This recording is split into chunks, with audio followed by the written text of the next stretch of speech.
Just when you thought you were going to make a good decision to start getting a little bit more active, do you get all of your brand new gear that you're going to use to go out there, and then little did you know it's trying to kill you. I know, I'm not trying to be hyperbolic, and I'm not trying to be a fearmonger at all, but you take a look at it, and there's some hormone-disrupting chemical BPAs and some of the most popular athletic gear that's out there, and we'll tell you more at 11. Actually, we'll tell you right now. Ha ha ha.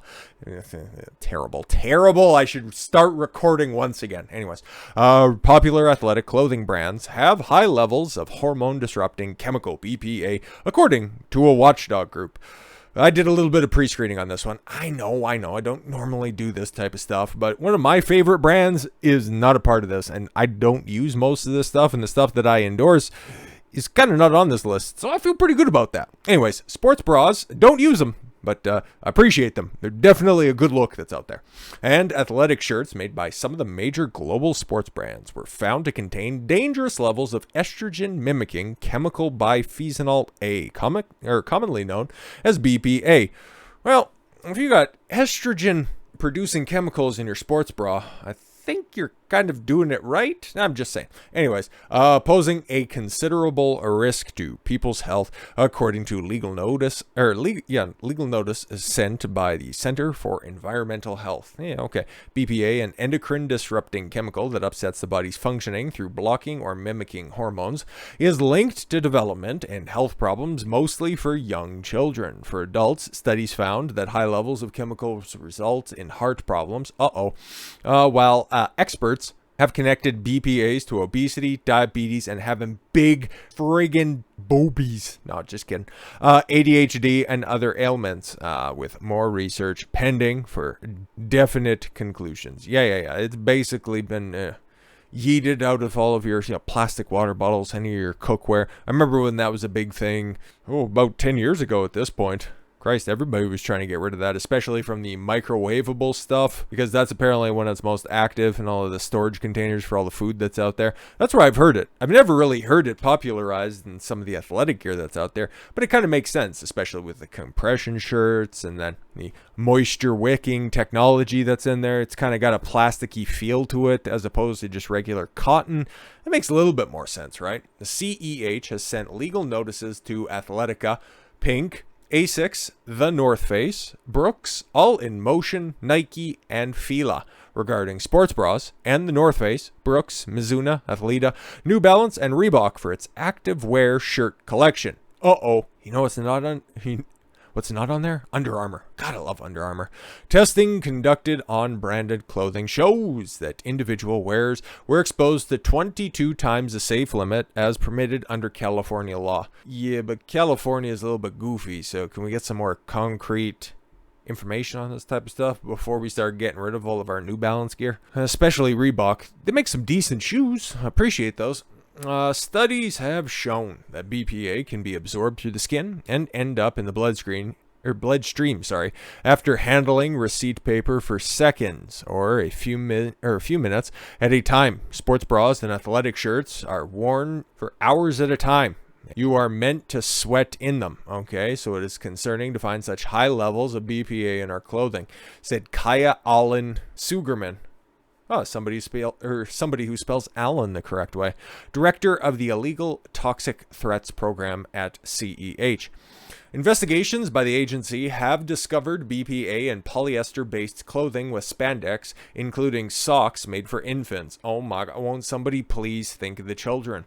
Even low levels of exposure during pregnancy have been associated with a variety of health problems in offspring, said Dr. Jimena Diaz-Lieva, science director at CEH, in a press release. The resultant abnormal developmental growth can increase the likelihood of developing breast or ovarian cancer later in life. Oh no, we don't need bigger boobies at the expense of developing breast cancer. You just don't need that, okay?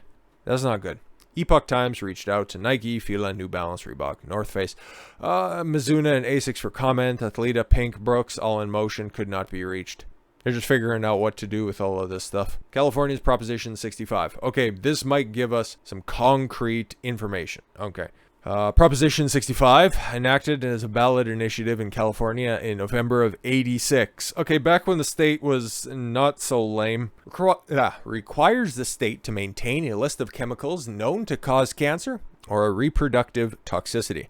It requires businesses operating within the state to provide warnings on products containing such chemicals. The list now includes about 900 naturally occurring and synthetic chemicals, including additives or ingredients and pesticides, commonly household products, foods, drugs, dyes, and solvents. Penalties for violating Proposition 65 can result in up to $250 per incidence per day. Holy! Oh, 2,500. Did I say 250? Just clarify for that sake, okay?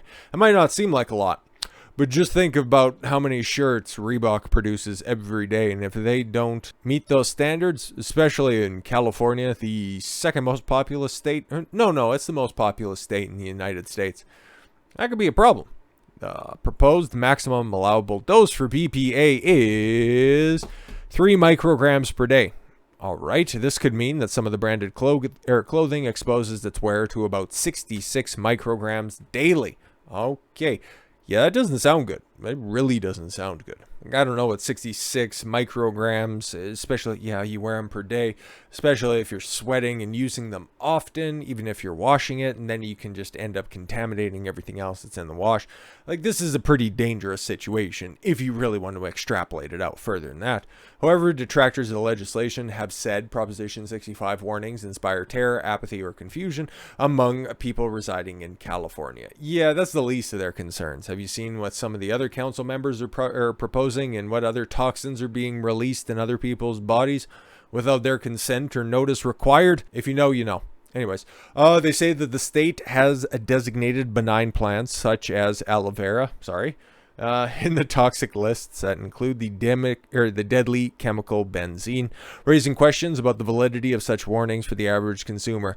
Yeah, if you want to compare apples to oranges, yeah, it sounds absurd on the face of it, but BPA is well known for it not being good for human beings. So the fact that they have standards for something that is patently toxic for the human body, that's fine, okay? Everybody understands that aloe vera is pretty fine, okay? It's one of those things that's actually quite good for you. So if it's on this list, yeah, whatever, okay? But if it has a certain amount of benzene in it, make sure that stuff is taken out of it, okay, before it goes to production. Okay, great, wonderful, fantastic. Critics say that the warnings have become so ubiquitous that they have lost their meaning and consumers tend to simply ignore them. But not when certain well-known potent toxins are out there, okay? The CEH has called for the athletic clothing brands to reformulate their offerings without the BPA, giving them 60 days to remedy the violation before the agency files a complaint. Good to know in that situation, because again, I'm a big proponent when it comes to encouraging athletics, and even when you're out running or whenever you're out lifting, you should have something that's tight. Not because I want to look or anything like that, I'm just saying it helps you perform at the highest level, holding everything in, making sure that nothing is, being a hindrance to your performance. Hey, March 9th, 2014. Oh, Los Angeles? Well, even still, that was my 24th birthday. Happy birthday me. 8 years ago. So yeah, if you notice anything in your closet that fits that description from any of those lists that are down there, if it's something newer, it's probably a little bit fine. If it's something a little bit older, something a little bit more worn, maybe throw it out and just hope everything will just kind of get ironed out on the down low. But with all that information, I thank you all very much for the gift of your time. I've been Don Consuelo. I want you to follow your gut and get after it. Take care, everyone.